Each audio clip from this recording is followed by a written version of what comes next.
Yeah, we've had a few close ones. Last week was great to go up to Sydney and do that, and this week was a little bit similar. I suppose this week we just had against really good opposition. We had a lot of opportunities, and I think we've had 29 shots and probably 2 or 3 out in the full. So we've peppered the goals, but we just made hard work of it again, which is.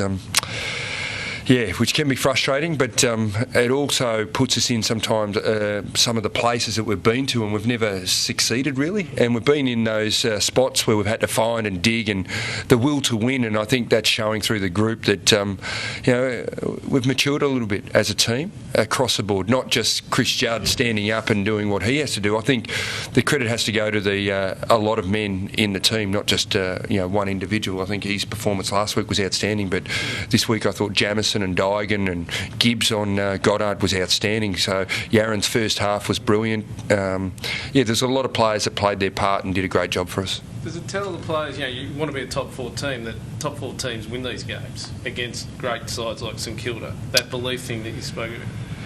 Yeah, I think we're trying to give ourselves the best opportunity to where we fit, sit on the ladder at the end of the year. So if it's top 4, it's top 4. If it's top 6, we want to play finals. So we've got to get into finals, and every game and opportunity to get 4 points and put it away in safe keepings is very important. And that was one that we know that the teams that we play that finished higher than us, we've got to take their spot, and we get these chances and opportunities, and we need to take the 4 points off them. Does it mean more than just the 4 points, those sort of wins like last week and this week, those real fighting wins in terms of the belief and so on that it gives to the side? Or? I think emotionally after it, probably these types of wins emotionally allow you to grow in confidence as well in a lot of aspects of your game. But at the end of the day, when you reflect in 3-4 weeks, you'll reflect and say, it was a good win. We got the 4 points, and that's where it'll probably sit.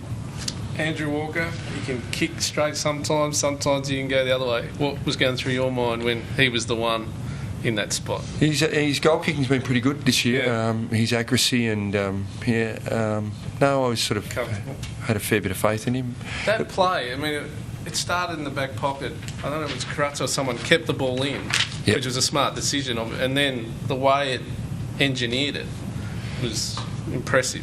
Yeah, I think the mark that Walker took, sort of with the heat from the opponent, Robertson's kick in there, I thought it was it was pretty good play. We didn't really, I suppose, as a forward line, really become, it didn't look like there was a real big system there as a team. Sort of like we had to manufacture some of our goals, but to still have sort of 29 shots and a few out in the full, I thought was a pretty good effort. But we didn't look like we had a lot of system in place. Were you as frustrated as Juddy with the treatment he was getting in the first half, that real heavy tag? I was just concentrating on the game.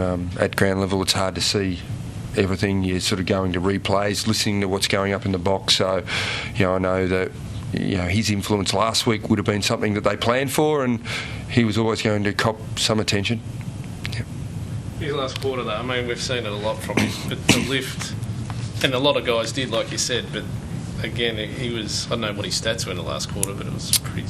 Yeah, I think he had 18 possessions in the second half, and he would have had sort of 9-10 possessions in that last quarter, and that's what great players do. They they try and find a way, even if they've had a down quarter, or even if they're playing well, they try to lift their team in the last quarter, and he did it again.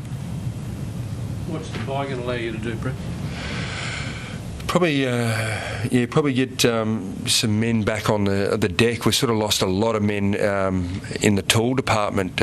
Cruz is really close. Luke Mitchell hasn't played. Austin, Bauer, White, Laidler. We've sort of lost a lot of tools, and it'll really give us a sort of 10, 12, whatever time it is there to get them back on track.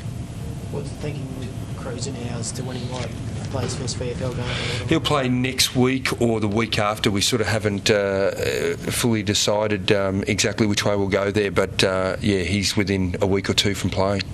How's Kerno, Brett? He's got an AC. I don't know the degree of the injury, but we've got the bye, so he comes in very handy. So he might miss the following week, just depending on whether it's a grade 1 or grade 2. Yep.